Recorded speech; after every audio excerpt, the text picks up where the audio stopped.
नमस्कार. सावळ्याची जणू सावली या मालिकेच्या आजच्या म्हणजेच 19 जूनच्या एपिसोडमध्ये काय काय घडणार आहे ते आपण जाणून घेणार आहोत.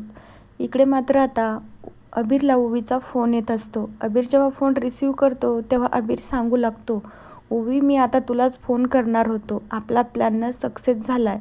आपण आता कॅम्पला जाणार आहोत. ओवी म्हणू लागते, काय तो तुझ्या आईशी बोलला? पण त्यावेळी अबीर सांगू लागतो, नाही ओवी, मी माझ्या बाबाला सांगितलं आहे. मी जर माझ्या आईशी डायरेक्ट जर बोललो असतो तर तिने सगळं काही कॅन्सलच करून टाकलं असतं.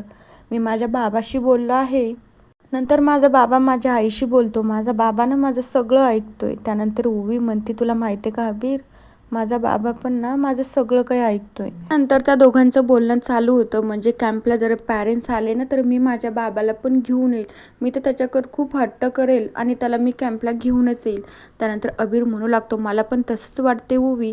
मग आपल्याला तिकडे गेल्यानंतर बरंचसं काही कळेल. नेमकं या दोघांमध्ये नातं तरी काय आहे, हे दोघं जण एकमेकांना ओळखतात का, आपल्याला हे पण थोडंफार माहिती होईल ना. त्यानंतर ओवी पण म्हणते, मला पण तसंच वाटते अबीर, नेमकं यांच्यामध्ये काय नातं असेल काही कळतच नाहीये. नंतर अबीर म्हणू लागतो, खरं सांगायचं का ओवी, मला ना तुझ्या बाबासारखाच बाबा हवा होता, एकदम डॅशिंग आणि सुपर हिरो. पण काय ते आपल्या नशिबातच नसेल ना. त्यानंतर ओवी म्हणू लागते, खरं तर ना अबीर, मला पण तुझ्या आईसारखीच प्रेमळ आणि एकदम माया लावणारी आई हवी होती. पण काय करणार, आपल्या नशिबात त्या गोष्टी नाहीच आहे ना. तितक्या वेळात सावली मात्र अबीर काय करतोय म्हणून बघायला येते. सावली म्हणू लागते, काय रे अबीर, एवढ्या रात्रीचं कुणाला बोलतोय तू? अबीर म्हणू लागतो, अगं आई, मी ओवीशी बोलतोय. आता सावली म्हणू लागते, दिवसभर तर तुम्ही गुरुकुलमध्ये गप्पाच मारत होता, आता तुम्हाला दिवस पण कमी पडतोय काय रात्रीचं फोनवर बोलताय? अबीर म्हणू लागतो, अगं आई एकच मिनिट. दुसरीकडे सारंग देखील ओवीकडे येत असतो. म्हणू लागतो, अगं ओवी, एवढ्या रात्रीशी कुणाशी बोलते? तर ओवी सांगू लागते, काही नाही बाबा, मी अबीरशी बोलत आहे. तेवढ्या वेळात सारंग देखील ओवीजवळच थांबतो. अबीर म्हणू लागतो, आई एकच मिनिट थांब. अबीर हळूसून ओवीला सांगू लागतो, ओवी एक काम कर, मी ना माझ्या आईकडे फोन देते आणि तू तुझ्या बाबाकडे फोन दे. तितक्या वेळात अबीर म्हणू लागतो, अगं आई, हे घे फोन, ओवीला ना तुझ्याशी बोलायचं आहे. आता दुसरीकडे ओवी पण सांगितल्यासारखं तसंच करते की बाबा हे बघ बरं, अबीरला तुला बोलायचं आहे. सारंग म्हणू लागतो, मला कशाला बोलायचंय त्याला आणि त्याचं काय काम आहे? सावली देखील तसंच म्हणते. त्यानंतर सावली विचारू लागते, हॅलो, आणि ओवी कशी आहेस ग, जेवण वगैरे झालंय का तुझ्यावालं? आता सारंगला इकडे खूप कन्फ्यूज होतं. सारंग म्हणू लागतो, अबीर काय रे, काय करतोय, जेवण झाले का?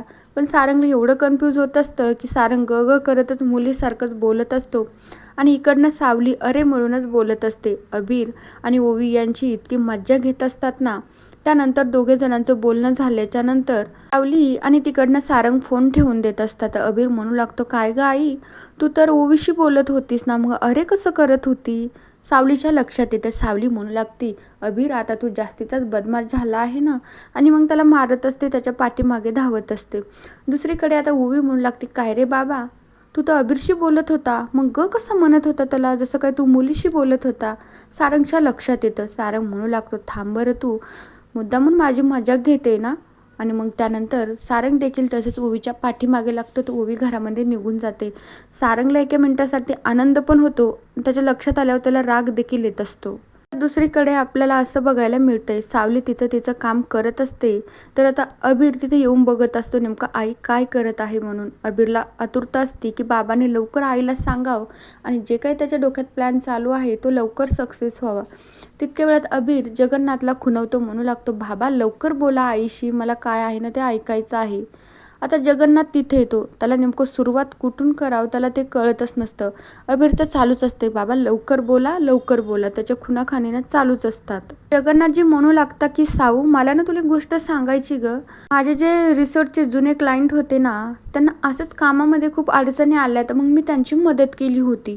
सावली म्हणू लागती, मग बाबा पुढे काय झालंय? त्यानंतर जगन्नाथजी लवकर मुद्द्यावर येत नसता म्हणून मात्र अबीर जगन्नाथजीला चिमटाच काढतो. तितक्या वेळात जगन्नाथजी ओरडतात. तर सावली पाठीमागे वळून बघते नेमकं बाबाला काय झाले. जगन्नाथजी म्हणू लागता खुनूनच अबीरला, अरे थांब बाबा, बोलतोय ना मी, इतक्या लवकर कसं बोलता येईल? त्यानंतर जगन्नाथजी सांगू लागता, मग त्यांची मी मदत केली ना, त्यांनी आपल्याला अग्रहाचं निमंत्रण पाठवलं आहे की तुम्ही या रिसॉर्टवर खूप 2-3 दिवस राहा, मज्जा करा.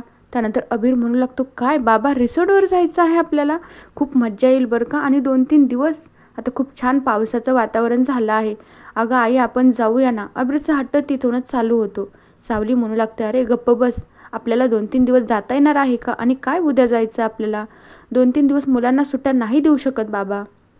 त्यानंतर सावली म्हणू लागते, मुलांचं किती नुकसान होईल. त्यानंतर मग जगन्नाथजी रागानेच सावलीकडे बघू लागतात. त्यानंतर परत एकदा अबीर जगन्नाथजीला खुणवत असतो की बाबा बोला ना, आई असंच करते. जगन्नाथजी म्हणू लागता, अगं साऊ त्यात काय एवढं, मुलांचं नुकसान देखील होणार नाही.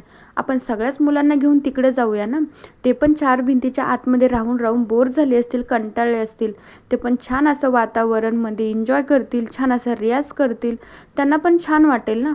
सावली म्हणू लागते, हो बाबा कल्पना तर छान आहे, पण एक गोष्ट सांगा, त्यांचे पालक त्यांना पाठवतील का? अबीर म्हणू लागतो, अगं आई तू कशाला टेन्शन घेते, मुलांना पण मी तयार करतो आणि त्यांच्या पालकांना पण मी तयार करतो, तू फक्त हो म्हण आणि ह्या सगळ्या गोष्टी तू माझ्यावर सोडून दे.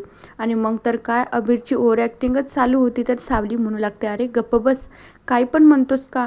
अबीर म्हणू लागतो, अगं आई किती छान वातावरण राहील, मुलं एन्जॉय करतील, पाऊस राहील, खूप छान असा त्यांचा रियाज देखील होईल. त्यानंतर सावली म्हणू लागते, कल्पना तर छान आहे, पण आपण बघूया काय होतंय. तर त्यानंतर अबीर तर खूप खुश होत असतो. नंतर अबीर नाचत नाचत जगन्नाथजीला थँक्यू बाबा म्हणत असतो आणि तिथनं निघून जातो. तर सावली म्हणू लागते, या मुलाचं ना काहीच खरं नाही. आता दुसरीकडे तो खंडूला ना मोनिकाचा कॉल येत असतो. तर खंडू म्हणू लागतो, काय मोनिका मॅडम कसं काय आठवण काढली, आज काय विशेष काम आहे? त्यानंतर आता मोनिका म्हणू लागते, अरे तुझं काय नेहमीची फालतू बडबड असते मुद्द्यावर आहे. आणि मग त्यांचा जो काय प्लॅन असतो ती सगळं काही खंडूला सांगू लागते. आता दुसरीकडे आपल्याला असं बघायला मिळतं आहे, सावली मग गुरुकुलमध्ये जाते.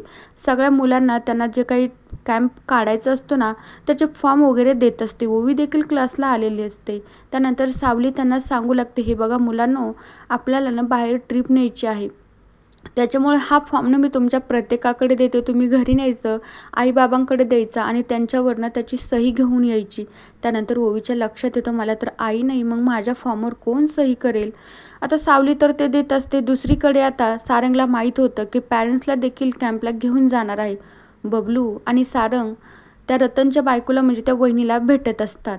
ती रतनची बायको म्हणू लागते, हो सारंग भाऊजी, आज काय असं विशेष काम काढलं आहे माझ्याकडं आणि तुम्ही इतकं टेन्शनमध्ये आला आहात? त्यानंतर बबलूचा चहा पिणं चालू असतो. तर सारंग म्हणू लागतो, वहिनी खूप अर्जंट काम आहे, तुम्हाला ना माझी बायको बनावी लागेल. सारंगचं हे बोलणं ऐकून रतनच्या बायकोला खूप मोठा धक्का बसतो. तिला खूप मोठा शॉक लागतो. ती म्हणू लागते, काय सारंग भाऊजी तुम्ही हे काय बोलताय?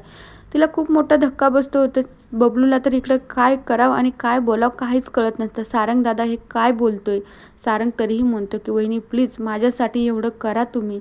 तर मित्रांनो, बघूया आता उद्याच्या भागात आपल्याला काय बघायला मिळतंय. तोपर्यंत त्या मालिकेच्या पुढील भागांच्या अपडेट्ससाठी आपल्या चॅनलला नक्की सबस्क्राईब करा. So bye.